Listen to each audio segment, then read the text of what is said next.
Moi, j'ai eu l'idée de regarder l'évolution des brevets qu'Apple a produit durant une certaine période de temps.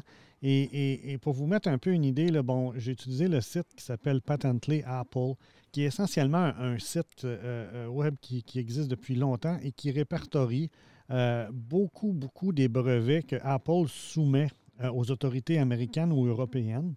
Et c'est très bien fait comme site. Ça ne contient pas tous les brevets, mais pour vous donner une idée, là, depuis 2007 à 2021, là, vous voyez les dépenses annuelles d'Apple en milliards de dollars en recherche et développement. Donc là, on est rendu à pratiquement 2 milliards par mois que Apple dépense ou investit pour la recherche et développement dans ses produits, ce qui est astronomique là, comme montant. Puis Patrice, si on dépense 2 milliards par mois en développement, c'est que les rentrées le permettent. Effectivement, tu as des revenus de plus de 100 milliards par trimestre. Là, donc, ça vous donne déjà une idée de la capacité d'Apple à tenter d'innover ou d'innover. Donc, ce qu'on va faire ensemble, c'est qu'on va regarder depuis 2014, j'ai répertorié un certain nombre de brevets qu'Apple a déposés. Puis, dans certains cas, ça a débouché sur des technologies, sur des vraies solutions. Dans d'autres cas, vous allez voir que peut-être que ça a été moins winner.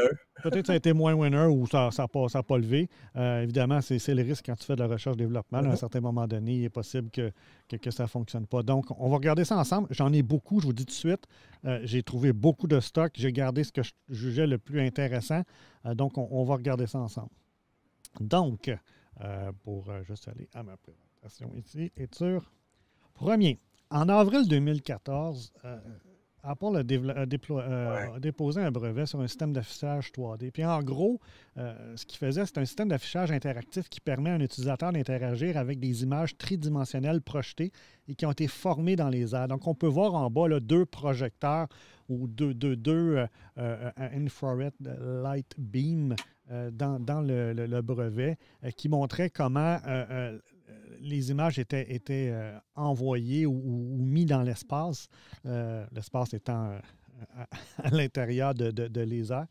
Les structures d'affichage peuvent inclure un système de projection laser tel qu'un ou plusieurs projecteurs à infrarouge qui projette une image dans un matériau optique. Donc, c'est vraiment... Ça me fait penser au Mirascope, Patrice. Oui. Deux plateaux avec un trou sur le dessus, puis que...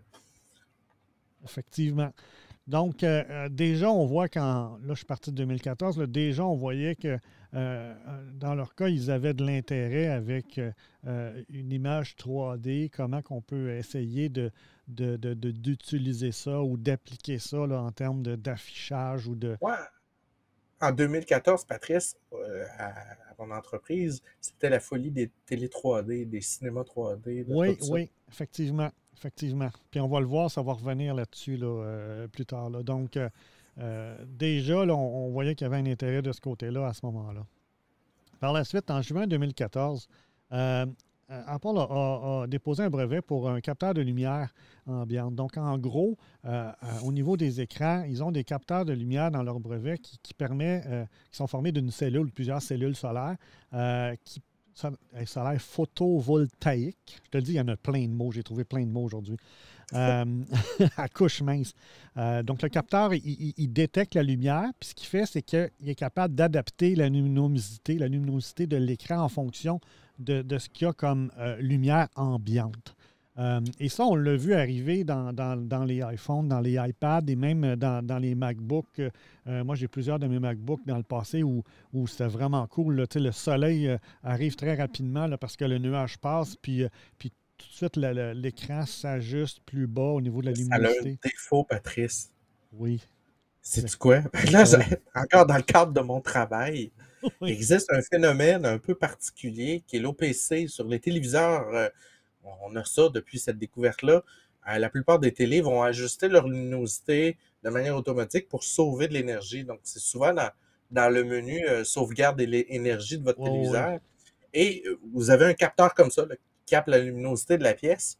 Et pour capter la luminosité de la pièce, on a un émetteur infrarouge qui fait un flash lumineux dans la pièce avec ce capteur-là qui enregistre le rebondissement de cette luminosité-là. Donc, vous comprendrez que si c'est très éclairé dans la pièce, le capteur capte à peu près rien parce qu'il n'est pas capable d'avoir de flash lumineux versus s'il fait très sombre. Et dans certains cas, ça vient aveugler les télécommandes de télévision. Oh! Et là, on a des clients qui nous appellent en disant ben, ma télécommande ne répond pas. Je pèse sur les pitons, puis il ne se passe rien. Ou je pèse, et là, tout d'un coup, elle se met à défiler toutes les commandes que j'ai faites depuis 10 minutes. Et là, écoute bien, il faut expliquer ça au client que dans sa télé, il y a un petit œil lumineux qui vient aveugler sa télécommande. Et là, le client te regarde avec une espèce de... Et là, tu lui démontres en désactivant cette fonction-là qu'il récupère sa télévision. Tu dis, ah mon Dieu, elle va bien. Et là, il est tout surpris parce que souvent, les clients, ils vont avoir un salon avec des rideaux ou ces choses-là. Puis là, un beau matin, ils sont heureux dans leur cœur, ils ouvrent les rideaux, le gros soleil. Et là, ils ne font pas le lien entre c'est depuis que j'ai ouvert les rideaux que ça ne va pas. Que ça va Là, pas, c'était mon ouais. petit intermède. Donc, c'était un des brevets qui a finalement vu le jour et été appliqué là, dans la vraie vie et qui est utile là, dans certains cas très précis, là, avec des changements de luminosité qui sont plus abrupts, là. Dès 2014, on parlait d'écrans adaptables et portables. Donc, Wearable. ouais, c'est ça. Puis, ce qui est intéressant dans le brevet, c'est qu'ils disent que c'est d'autres modes de réalisation comprennent d'autres surfaces flexibles, portables, telles que des bracelets, des montres, des chapeaux, des chaussures, des pantalons, des shorts, mais que les fabricants sont en mesure de mettre à jour les prix sur ces items-là. Donc, l'idée, c'est d'avoir des prix et des étiquettes sur des produits, par exemple, qui pourraient s'ajuster en fonction des systèmes de points de vente, en fonction de la promotion, en fonction de, bon, ben je vais réétiqueter, je vais reprendre l'étiquette, je vais la mettre sur un autre produit, puis il va se réafficher avec les bonnes informations liées à ce produit-là. Donc, ça avait été aussi été ciblé comme étant utilisé Ça dans le commerce commence de à détail. apparaître Oui, hein? aujourd'hui. J'ai vu ça passer il y a 3 semaines. Il y a un marché qui est en train de se faire de cartes jetables avec des écrans LCD jetables. Ah Donc, oui. t'envoies Salut grand-maman, je t'aime. Puis c'est dans une carte, t'envoies ça par la poste, elle l'ouvre, il y a une petite pile, écran LCD. Bon, Salut c'est ça. grand-maman, je t'aime. Ça Donc, commence l'idée. l'idée commence à prendre forme, c'est-à-dire qu'elle est matérialisée en produits consommables ou utilisables, là, au-delà de l'idée ou du concept. Mais bon, ici, on avait l'exemple du brevet lié à ça dès 2014. Là, donc, ça fait quand même un bout, là. Wow! On a la fameuse barre interactive qui était un brevet de 2015 qu'on a vu dans certains produits. Donc, en gros, ce qu'Apple disait, c'est que on va avoir on va aborder les défauts courants d'un clavier standard en fournissant des dispositifs, des méthodes d'entrée, sortie dynamiques et peu encombrants. Donc, l'idée, c'est de remplacer certaines touches ou certaines façons de rentrer l'information par un écran. Et cet écran-là sera disponible soit sur un clavier, soit sur un accessoire ou carrément séparément de l'ordinateur comme tel, mais relié à l'ordinateur.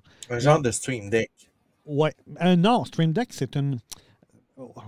vraiment une touche physique où tu pèses, puis en OK, arrière, il y a un là, c'est signal qui est donné. ouais, il y a pas ouais, j'avoue, il n'y a pas la touche en tant que telle, t'as raison. La fameuse Touch Bar sur les MacBook Pro en 2017, c'était un peu ça l'idée. J'en ai eu un. Moi, j'aimais vraiment ça. Vous voyez à gauche puis en haut à Ah, droite. moi, je trippe avec l'idée. Parce que, ça pouvait s'ajuster selon le contexte de l'application. Ouais, Donc, au Photoshop, les icônes qui sont là ne sont pas les mêmes. c'est ça.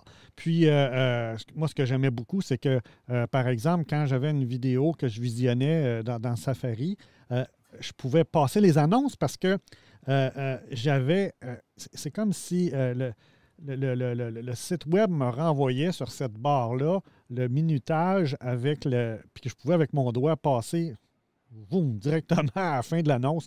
Puis là, ben, je passais tout de suite à l'émission sans écouter l'annonce, même si l'annonce avait été techniquement diffusée, téléchargée. Donc, je trouvais ça très, très pratique. Et dans le cas de Stream Deck, c'est tout nouveau. J'ai vu ça ce matin, puis j'ai dit, hey, c'est-tu drôle? Ils ont eu l'idée de faire la même affaire? Oui, bien, regardez bien ça. Je vais vous montrer ça. Là. On va aller sur Safari. Oh, wow! Ils viennent de lancer. On va changer mon Stream Deck. Vous allez voir mon Safari. Bien, c'est un nouveau Stream Deck où on a des touches physiques, comme actuellement, mais on a la fameuse barre ici qui est interactive, mais qui permet aussi d'être touché. Donc, on peut ajuster, exemple, le son, la luminosité, mais directement sur la barre. La graver. Oui, c'est ça. Bon, en plus des boutons, évidemment, physiques qui peuvent aider dans certains cas pour certains besoins particuliers, là, parce que c'est plus précis que de dire on va utiliser notre doigt pour être exactement au bon endroit. Mais on voit ici, là, on peut carrément l'utiliser, ça peut changer le contexte. Donc là, on voit déjà une application de ce genre de technologie-là par Elgato dans ce cas-ci, qui est vraiment utile là, pour améliorer l'expérience client, ajouter des fonctions, puis permettre des choses qui étaient peut-être beaucoup plus compliquées en termes d'étapes avant. Là, ça va revenir, Patrice, on n'a pas le choix. Non, c'est ça, c'est ça. Donc, je vais juste retourner à ma keynote ici. Donc, c'était le fameux brevet lié au Touch Bar qui a vraiment vu le jour dans le cas d'Apple.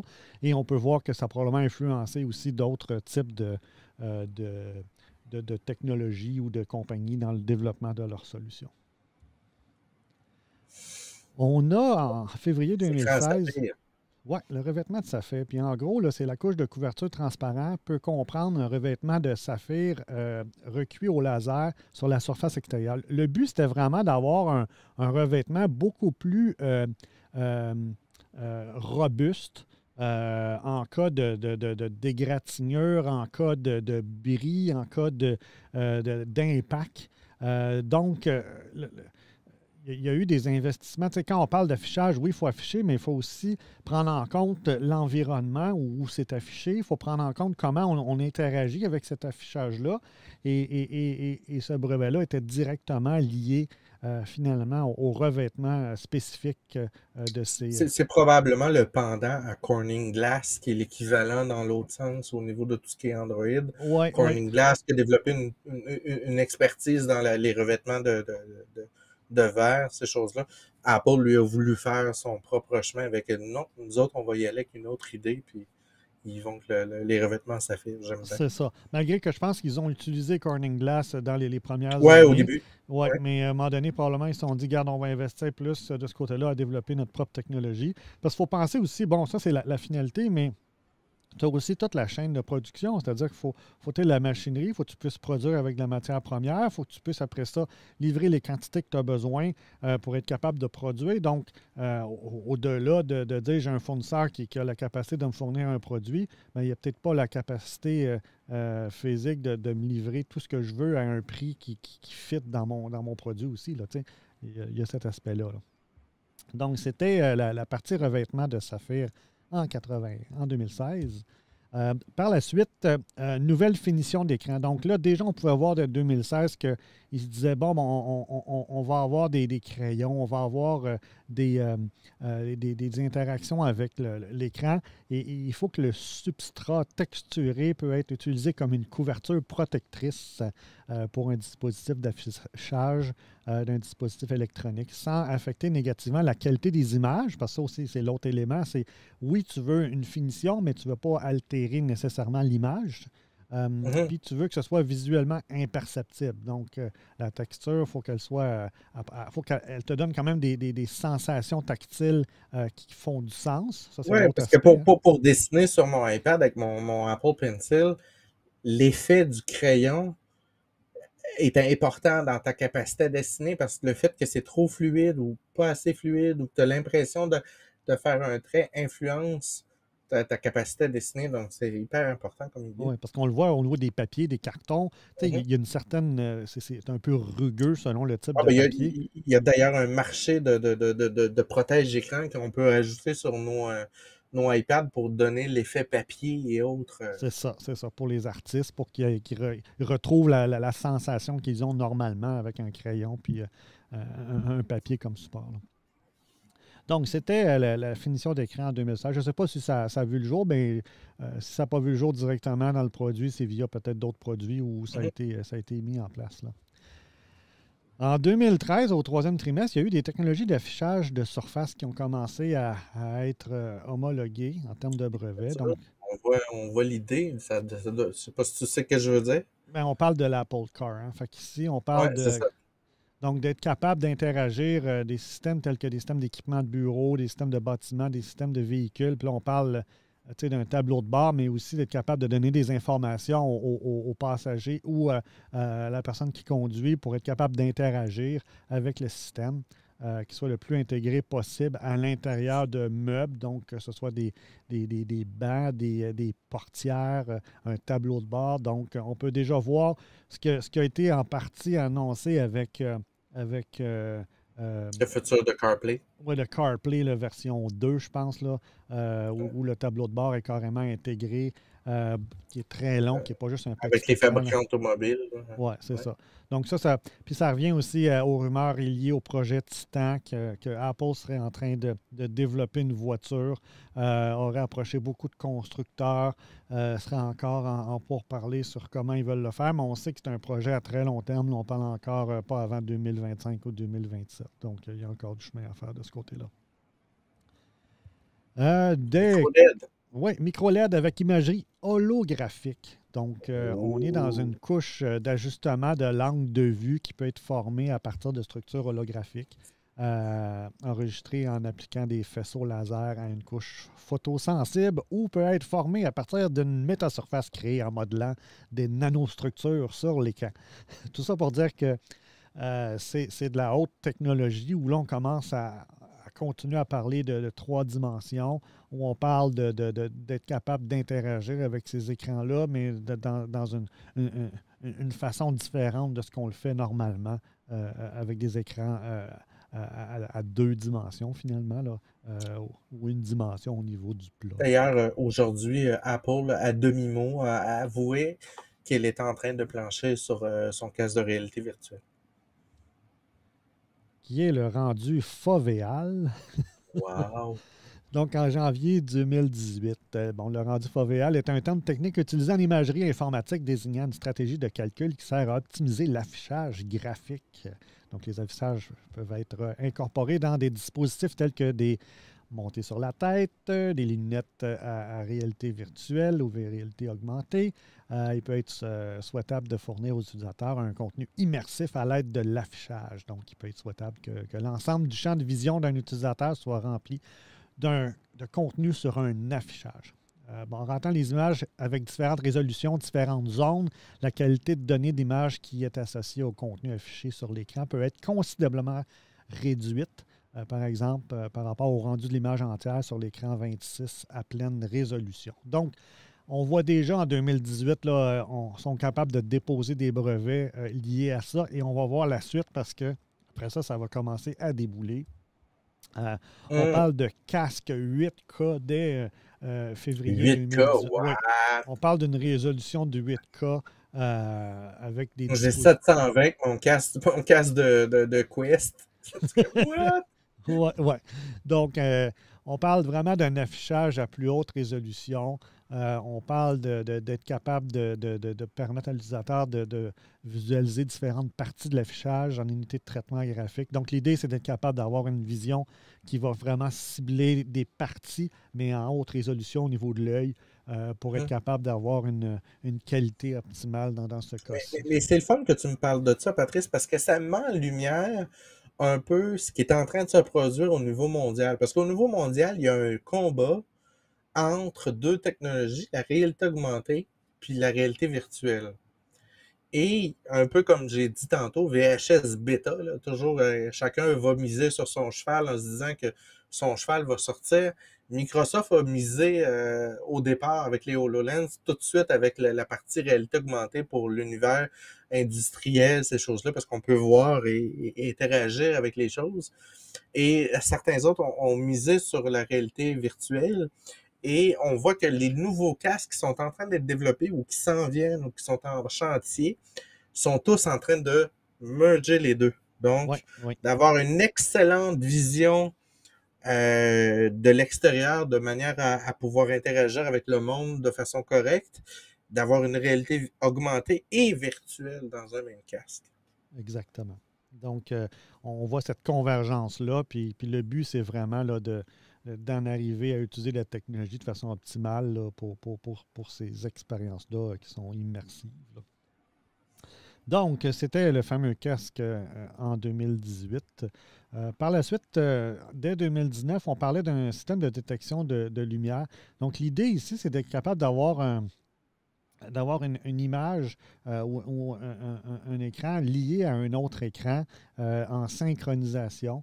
Donc, on peut le voir dans l'exemple du portfolio, là, où à droite, on a notre téléphone, on a notre appareil qui affiche des choses et on a un deuxième écran lié à ça qui complète cet écran-là, à même un étui dans ce cas-ci, là.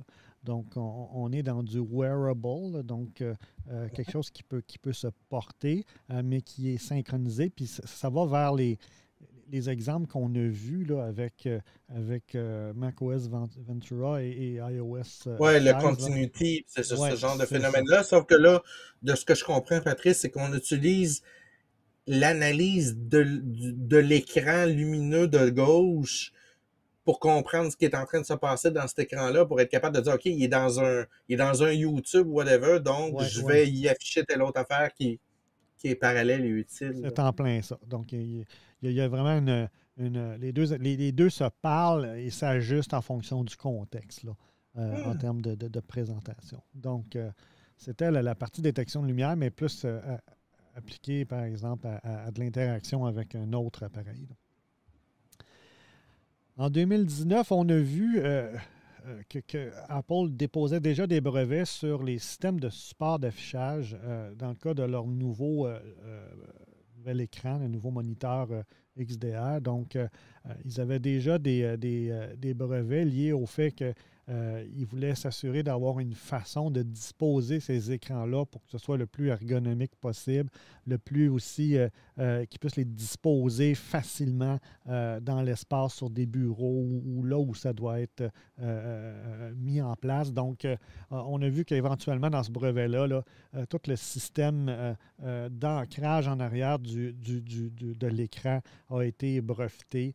C'est vraiment assez impressionnant ce qu'ils ont réussi à faire là, avec les différents mécanismes qu'ils ont mis en place, qui est bien différent de ce qu'on trouve présentement sur le marché en termes de mécanismes de support d'écran, là. C'est surprenant qu'on réussisse encore à évoluer dans la forme Oui. pour des objets qu'on pense qu'on a atteint l'apogée du design alors que c'est pas le cas. Non, c'est ça. Puis je ne sais pas jusqu'à quel point ce type de support-là va voir le jour, parce que je Ouais. ne crois pas l'avoir vu. Mais on sait que le fameux support spécial que Apple vend, là, je pense qu'il se détaille 1000 US, là, juste le support, là. L'écran n'est même Complètement pas dessus. débile. Je Fait que, sais que le prochain Mac, peut-être pas cette année ou l'autre d'après, il y a des rumeurs, là, j'ai vu ça aujourd'hui, qui vont développer l'écran va être tout en verre avec des courbes intégrées, avec le clavier intégré en verre dans l'écran. oh boy, ouais, ça se peut, ça se C'est peut. ce qui s'en vient, là, Ouais, paraît-il. c'est fort probable, là. Par la suite, on a les écrans lenticulaires. Lenticulaire. Ça, c'est intéressant. C'est un système, méthode et dispositif permettant d'afficher différents contenus à différents utilisateurs par le biais d'un afficheur lenticulaire. Donc, la particularité, L'angle. ouais, selon l'angle que tu as, et je pense que ça va jusqu'à détecter, ils disent dans le deuxième paragraphe, là, on détecte le compte d'un premier utilisateur qui va voir un certain contenu et le compte d'un deuxième utilisateur qui va voir d'autres contenus en fonction. T'es-tu en train de me dire que je vais pouvoir écouter mon blacklist Netflix pendant que, en même temps, c'est la même TV? Ça semble laisser entendre ça, là. Ouais, ouais. Écoute, je pitch mon argent. Ça a l'air à être ça. On peut voir, il essaie de démontrer qu'ils peuvent déterminer dans l'espace bon, une petite personne, une grande personne, là, donc un enfant, un parent, le contenu va être en fonction de qui et quoi. Est-ce que c'est le même contenu qui est adapté ou est-ce que c'est deux contenus différents? Ça sera à déterminer, là, mais c'est un peu ça l'histoire qui est proposée dans le brevet. Là. Ça, c'est vraiment cool. Écoute. L'affichage en mosaïque. Donc, et c'est probablement ciblé pour les Apple Store, mais en gros, ce qu'ils disent là, c'est on pense avoir créé la capacité d'avoir des panneaux d'affichage qu'on va pouvoir redisposer différemment dans l'espace. Et l'image va s'ajuster sur ces panneaux-là en fonction de leur redisposition. Genre de bloc Lego. Oui, c'est ça. Oui. C'est en plein ça. Donc, je pense que ça va plus cibler la partie commerciale que la partie consommateur de masse, là, parce que c'est pas tout le monde qui peut se payer ce genre de technologie-là. Puis je vois pas c'est quoi le but de faire des modifications constantes d'orientation des écrans, mais dans le cas d'un magasin qui peut évoluer dans le temps en termes de disposition, ça, je peux voir, ça peut avoir un effet. Et c'est pas juste les écrans comme tels. Il parlait même dans le brevet des mécanismes en arrière pour soutenir ces écrans-là. Ça va jusqu'à quasiment de la robotique ou des mécanismes. Oui, pour être capable de les déplacer et d'aller un peu comme. C'est ça, là. C'est pas quelqu'un qui monte dans une échelle et qui dit, regarde, on va mettre ça de même. Là.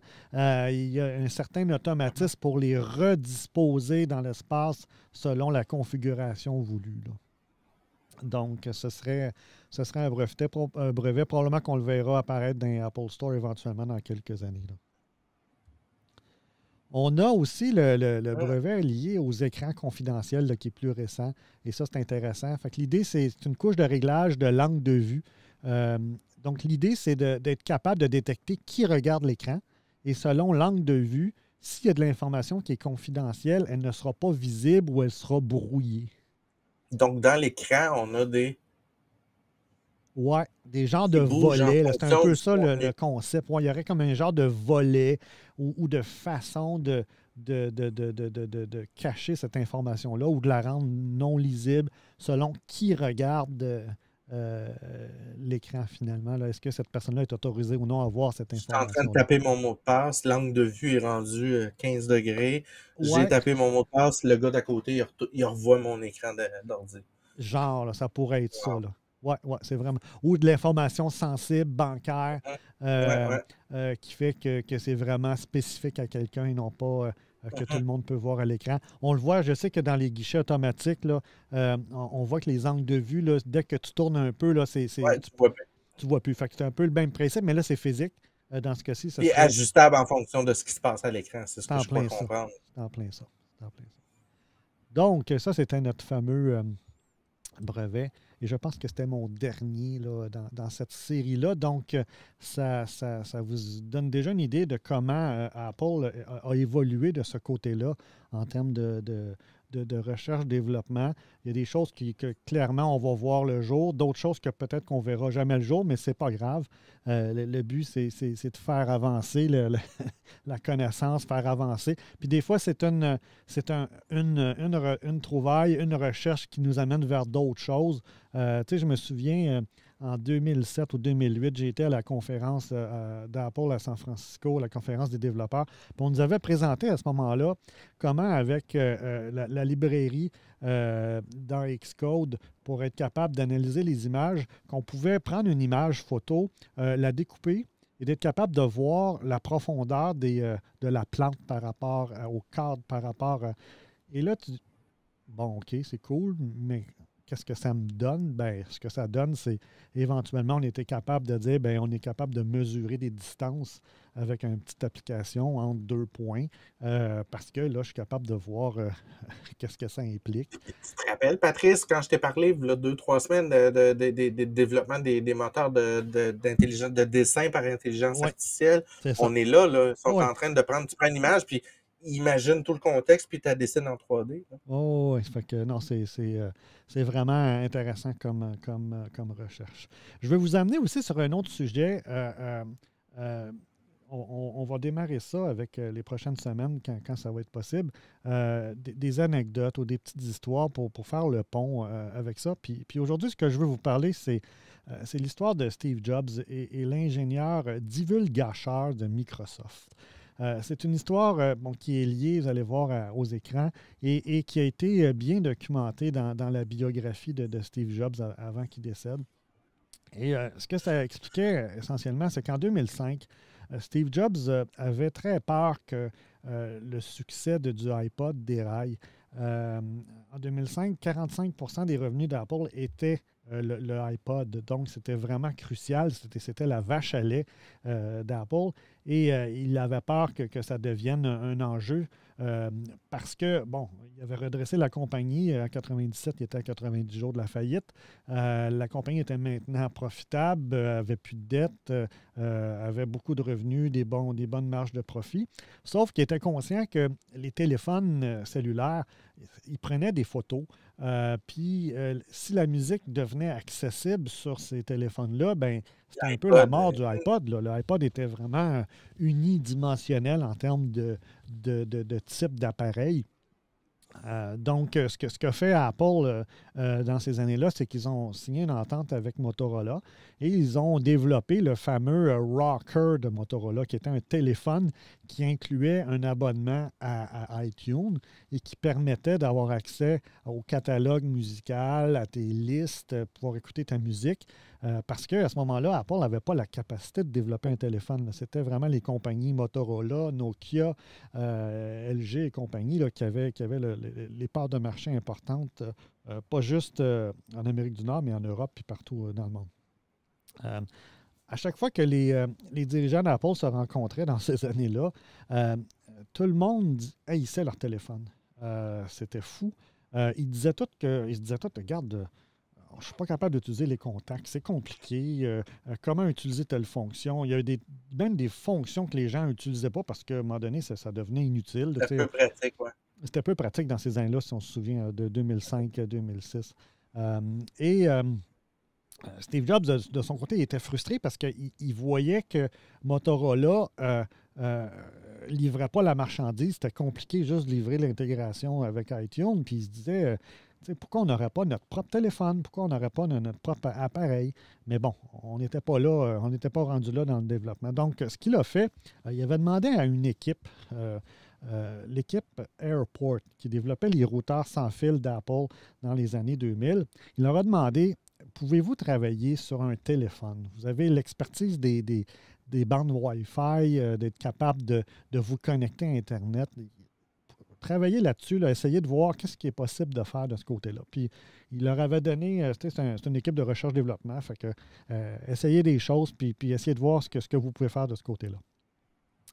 En 2005, pour vous donner une idée, là, il y avait 825 millions de téléphones qui se vendaient par année. Ce qui fait que le marché était énorme, puis ils voyaient la capacité d'être capable d'aller chercher... Oui, l'argent était là. Oh, oui, c'est ça. Il y avait énormément de produits vendus. Donc, il réalise qu'un téléphone est un produit de consommation, puis il se dit, bon, ben c'est vraiment des utilisateurs purs et durs qui achètent ça. Ce n'est pas vraiment des compagnies, c'est bien plus des individus qui utilisent ces téléphones-là. Puis, il a aussi demandé en parallèle à l'équipe du iPod d'en développer un, parce qu'il s'est dit, tu sais, c'est un produit plus de consommation. Fait que je vais demander à des gens qui ont plus le mindset consommateur de développer ce genre de choses-là. Fait qu'il avait demandé à ces deux équipes-là de faire ça. Puis, ce que l'équipe avait décidé de faire, c'était d'essayer de modifier le fameux track wheel. Si tu te souviens, sur les iPods, il y avait Oui, c'est ça. Tu pouvais tourner. Sauf que le track wheel avait ses limitations, c'est-à-dire que tu devais tourner pour pouvoir naviguer de haut vers le bas.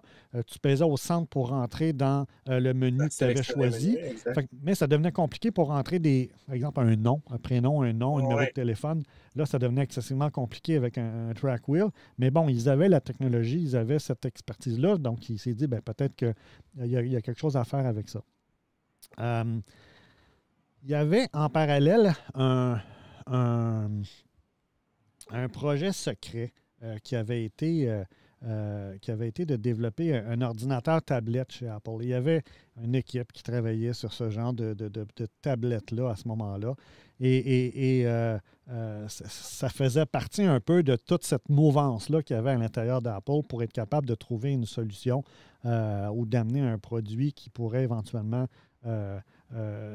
amener un autre produit que l'iPod, qui était le produit gagnant du côté d'Apple. Donc, en 2004, il y avait déjà l'idée du iPad qui circulait un peu dans les airs. Et ça donne que c'est le 50e anniversaire en 2004 le 50e anniversaire du mari d'une amie de sa conjointe à Steve Jobs. À ce party-là, cet ami-là, ce gars-là, c'est un ingénieur de Microsoft. Et Bill Gates est aussi présent. Puis Steve n'est pas trop du style à aller dans ce genre de party-là, mais bon, sa femme insiste parce que c'est sa meilleure amie, c'est son mari, c'est son anniversaire. Puis il dit, garde, Bill Gates, il va être là avec sa femme, fait que, tu sais, tu ne seras pas tout seul, fait qu'au moins, tu vas pouvoir réseauter, puis être présent, puis savoir, tu sais, moi, c'est important pour moi que tu viennes. Fait qu'il se dit, ouais, OK, au moins Bill est là, je vais pouvoir jaser un peu avec. Fait qu'il s'en va, il s'en va un peu à reculons au 50e anniversaire. Et le fameux ingénieur, il est bien content que Steve Jobs soit là, puis il est tellement content qu'il veut jaser avec. Puis, le petit chien énervé. Là. Ouais. Puis il commence à parler puis à dire à Steve, hey Steve, je travaille sur un projet avec Microsoft. On est en train de révolutionner l'ordinateur portable. On travaille sur un projet de tablette mais il y a un crayon qui est nécessaire. Puis il commence à expliquer c'est quoi le projet. Puis là, il y a Bill Gates qui est à côté qui trouve pas ça drôle. Qui pompe son air. Ben oui, puis qui se dit qu'est-ce qu'il est en train été mis dehors après, lui? Qu'est-ce qu'il est en train de faire là, le gars? Puis à au moins 10 reprises, il est revenu vers Steve Jobs pour lui parler de son projet. Puis il dit vraiment que ça serait la meilleure invention au monde. Au point où Steve il était tellement écœuré de se faire carrément harceler par le gars durant la soirée que quand il est rentré chez eux, il se dit « Hey, ça n'a pas de bon sens. C'est pas vrai que ce genre de tablette-là avec un crayon, ça va révolutionner l'informatique. Là. On n'est pas là. » Fait que il décida ce soir-là de montrer à Microsoft comment développer une tablette. Fait que le lendemain matin, il convoque toute la haute direction d'Apple et il leur dit « Regardez, vous avez une commande, vous devez développer une tablette. Pas de crayon. Ça va utiliser le doigt. Puis, il faut que ce soit aussi multitouch, d'être capable de toucher plusieurs choses en même temps. » Donc, après 6 mois, il y a un prototype de surface tactile qui était prêt. C'est Johnny Ives, qui était le fameux vice-président au design, qui travaillait sur ce projet-là avec quelques ingénieurs. Puis ils avaient utilisé le concept du trackpad, mais ils l'avaient mis sous forme d'un rectangle où tu pouvais utiliser les différentes fonctions de draguer, de grossir. Donc, les concepts de base étaient là sur un prototype. Mais à ce moment-là, il y a un trackpad d'ordi, mais il n'est pas sur l'écran. Non, il n'est pas sur l'écran. Il est vraiment, là, tu es une interface entre l'écran et ton doigt. Ouais, Steve Jobs a dû dire, ouais, ça se rapproche, mais c'est pas ce que je veux. Ouais, bien, c'est justement ce que Johnny Ives a fait. Il a dit, j'en parle pas à Steve, parce que si j'en parle, il va tellement être directif qu'il va canner le projet, il va fermer le projet, puis il va dire, on passe à d'autres choses. Fait que, il a décidé qu'il ne le présentait pas. Puis il a choisi son moment, puis il a dit à Steve, Steve, il faut que je te voie, tout seul. Puis tout seul dans une salle de réunion, John Ive, il a présenté le prototype. Puis il a expliqué un peu qu'est-ce que ça pourrait faire. Disons que Steve a quand même été impressionné de voir cette technologie-là, puis il dit, ouais, je pense qu'il y a quelque chose à faire. Mais il avait été pris avec des cuillères, puis s'assurer qu'il ne serait pas trop vindicatif. Dans le bon moment de la journée, après son café et tout. Là. Sauf que là, il a dit à Johnny, regarde, je ne veux pas que tu me fasses une tablette finalement, je veux que tu me fasses un téléphone. On fera la tablette plus tard, mais enligne-toi pour faire... Je la sac. Ouais, mais c'est ça. Donc, regarde bien ça. La direction, après ça, a vu le prototype. Ils ont été très impressionnés, mais il y avait des doutes sur un téléphone parce qu'ils se disaient, tu sais, le marché, il y a quand même beaucoup de joueurs, puis tu sais, c'est petit, je ne suis pas sûr que, tu sais, que ça va être facile. Si on a un plus gros écran, c'est plus facile de vendre le multitouch que si c'est un petit écran, puis qu'on a une surface plus restreinte. Ouais, le trackpad, tu le mets sur un BlackBerry, oui. Un BlackBerry brun, oui. Ça fait tellement BlackBerry. Oui. Fait que finalement, Apple a développé sa nouvelle idée pour sortir son téléphone, puis a appelé BlackBerry le lendemain. On a un trackpad qui traîne dans le tiroir, tu le veux-tu? ouais. Donc, il y a eu deux équipes qui ont travaillé sur un prototype. Une avec le track wheel, puis l'autre avec le trackpad. Puis les deux équipes avaient le mandat de travailler sur un prototype. Puis il y avait une compagnie au Delaware qui s'appelait Fingerworks dans ces années-là, qui avait du multitouch, puis qui avait développé des pads puis des tablettes avec ce genre de multitouch-là. Donc, Apple, en catimini, ont acheté Fingerworks. OK? Sans tambour ni trompette.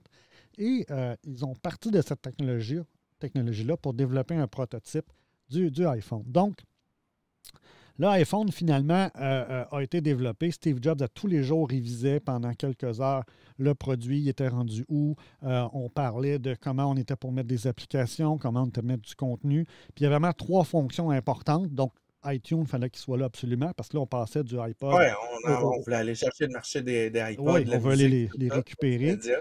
Deux, on veut de la téléphonie, évidemment, c'est un Ouais. téléphone. Puis trois, on veut de l'Internet. Donc, c'était vraiment les trois angles d'attaque. Et il fallait que ce soit multitouch. Donc, et l'autre avantage, ben, il s'est dit, on a déjà une plateforme avec macOS. Donc, si on est capable de reprendre l'OS, de le simplifier pour le besoin, on a déjà les outils de développement, les outils de compilation. On a déjà un magasin de musique qu'on peut, après ça, prendre pour des applications. On a déjà tous les mécanismes pour que des gens qui soumettent leur musique soient disponibles. On pourrait faire la même chose pour les applications. Donc, il y avait déjà quand même des fondations, une certaine architecture qui faisait du sens pour aller dans ce sens-là. Et donc, la tablette bon, l'iPhone est venu au monde en 2007. La tablette de Microsoft a aussi vu le jour. Je me souviens d'en avoir vu quelques-unes quand je travaillais. HP en avait développé. Il y avait aussi d'autres fabricants. Puis en gros, c'était comme un PC, mais tu pouvais tourner l'écran, la rabattre. Et là, tu avais à ce moment-là une surface avec un crayon, la fameuse application OneNote, je pense, dans le temps aussi, là, Mhm. où ça reconnaissait ton écriture, tu pouvais écrire, tu pouvais faire un paquet de choses avec les outils qui venaient d'intégrer. Ça a fonctionné un certain temps, mais ça a été mitigé comme succès, évidemment, là, parce que Ah, ben, le marché n'était pas prêt à ça non plus. On n'était pas non, rendu à prendre des notes sur des appareils, tout ça.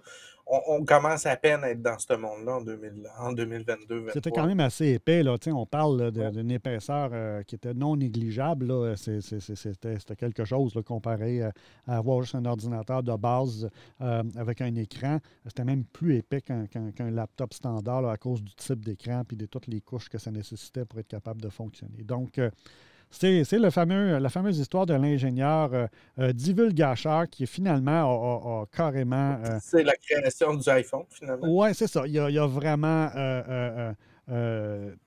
joué sur l'orgueil de Steve Jobs qui, lui, n'a pas eu le choix puis de dire ben, regardez, là, réveillez-vous parce qu'il y a quelque chose qui se passe de l'autre côté, puis ça n'a pas d'allure ce qui se passe, donc je veux Mon d'autres petit choses. doigt me dit qu'il est en réunion dans le bureau de Bill Gates le lundi suivant. Ouais, je sais pas. Ouais, ils n'en ont pas reparlé dans le livre qu'est-ce qui est arrivé, mais d'après moi, un, il a dû avoir une réunion, puis deux, quand Ouais. ils ont dû voir le lancement, ils ont dû se dire tabarouette. On a manqué notre coup de ce côté-là, ça n'a pas de bon sens. Donc, Et d'ailleurs, Microsoft, depuis ce jour, a tenté de revenir sans arrêt dans le marché, puis non, c'est ça, ça a été le premier dans le marché a seté le ton au point où c'était difficile aux autres de se positionner. Bon, j'en vois encore, là, vois-tu, j'étais à l'Université d'Ottawa en fin de semaine, je regardais, il y avait des gens qui avaient des tablettes de Microsoft. les surfaces, ouais, qui sont. Ouais. Ouais, c'est ça. Mais tu sais, la réalité, bon, on parle de quoi du marché? 5 10 maximum, mais Ouais. pas bien plus. Là, fait que c'est pas là que ça se passe, surtout dans les universités. Là, probablement, c'est des étudiants très précis avec des utilisations très précises de ce côté-là. Là. Donc, ça résume notre anecdote de la semaine. Puis avant de partir, à moins que tu aies d'autres sujets que tu veux Non, aborder, non, moi, ça a Patricia, fait le tour. on va avoir cette semaine un petit quiz. J'ai un petit quiz geek pour vous autres. Ouais, j'ai préparé j'ai comme eu un petit éclair de génie, puis j'ai dit, hey, je vais faire ça, c'est trop cool. Fait qu'on va regarder une vidéo ensemble, puis après ça, je vais te poser la question. Quelle est pas la raison, mais l'explication de ce que tu vas voir. Puis on va voir ceux qui nous écoutent s'il y en a qui savent de comment résoudre la problématique. Donc, on regarde ça ensemble, c'est pas très long, vous allez voir. Là.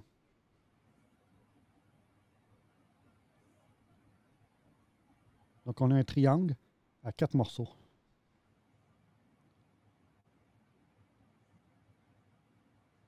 On place nos 4 morceaux.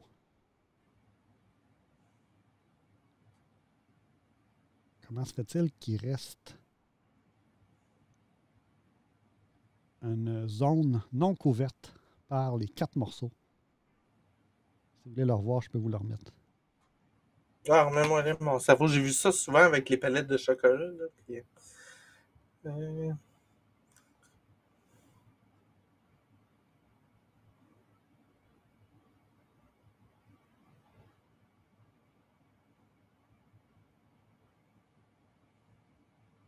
les demi-carrés de la tangente. En Il y a partie, comme des poussières de distance qui sont récupérées là, en fonction de. on va aller voir l'explication ensemble. So here's the problem, okay? And what usually gets presented to you is, have a look at the whole thing. It starts like this, okay? And when you have a look at this, what it appears to be is one big triangle that's cut into pieces. Yes? So far so good. And you can look at the dimensions of the triangle. It's got a height of, looks like 5. Yeah. And help me count, what's the width, or the base rather? What's the base?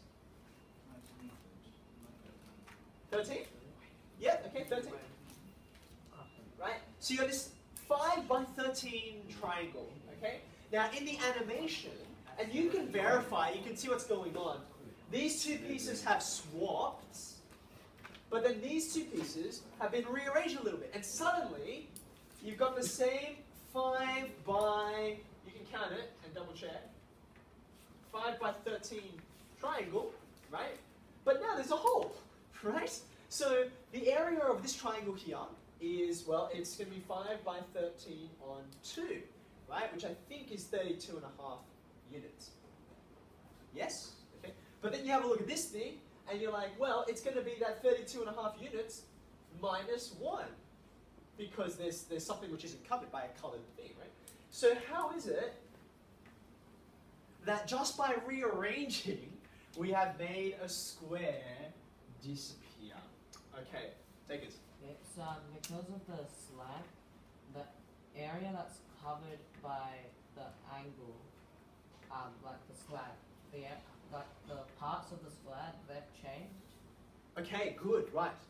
Let's go on this idea. Slant is exactly the nature of the problem. I think if you could summarize what's the problem with this, because it's not really a paradox, it's a bit of a cheat. Really, it's an optical illusion, okay? Ouais, l'angle n'est pas pareil, je viens de le Slant voir. is the issue.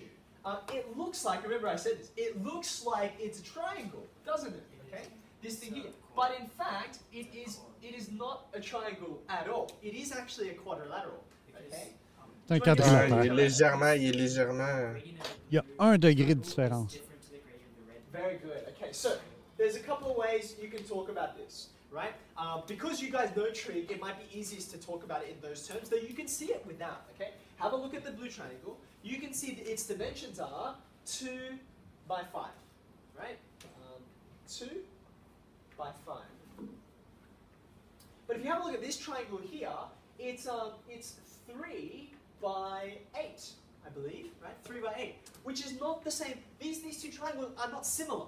They look similar, but they're not actually similar. Okay. Now, because they're not similar, you can use trig to do this, but actually, yeah, let's do that. Get your calculators out. L'angle n'est pas le même forcément parce qu'ils sont pas le. Ben non. Now, suppose I just rephrase the question a little bit. It is drawn on a grid, so even though the triangles aren't what they appear, they are still right angle triangles. So for instance, let's have a look at the blue one. I've got a right angle here, okay? So use trig, how might we determine, for instance, what the size of this angle is? How would we work out its size? Oh, tangent. Yeah, you'd use tan, wouldn't you? Because you got 2, you got 5, that's opposite and adjacent, right? So you would say tan of that angle, let's call it theta, is 2 over 5, yes? Which gives you theta equals tan inverse of 2/5, which someone could tell me, just give me nearest degree. 22 degrees. 22 degrees. Okay? So I can write 22 degrees up here, but when you have a look at this angle, right, instead of tan inverse of 2/5, it's really tan inverse of 3/8. Now, what's that to the nearest degree? 21 degrees. Now, 21 degrees, 22 degrees, you and me, we can't tell what the difference is between those, okay? And when you have a look at that, it looks pretty straight, doesn't it? 1 degree difference, no wonder you can't tell, okay? But in fact, if I made it really obvious, you know, this degree is a bit smaller, so it's something like this, and then you've got a different triangle up there, right? And then you've got your bits and pieces in here, okay? So this is an exaggerated view. You're like, of course it doesn't work, because this shape is not a triangle. You see there's this gap in here, see this gap, right? Now that gap is where this gap comes from, right? It's not very big, but over this space, it's just Donc, 1 big degré, enough Donc, ça c'est remplit 1 dans le degré de trou. différence, c'est ça. square. Donc, Because if you think about it, when they swap places, c'était le quiz geek de la semaine où on peut penser que la division de 4 parties égale... Ouais, non. Non, c'est ça. Il y a un petit degré de différence. Donc, s'il y a des arpenteurs géomètres à l'écoute, j'imagine que vous comprenez bien. Ouais, eux autres, ils ont tout de suite fait comme, ben voyons. Oh, oui, c'est ça. Donc...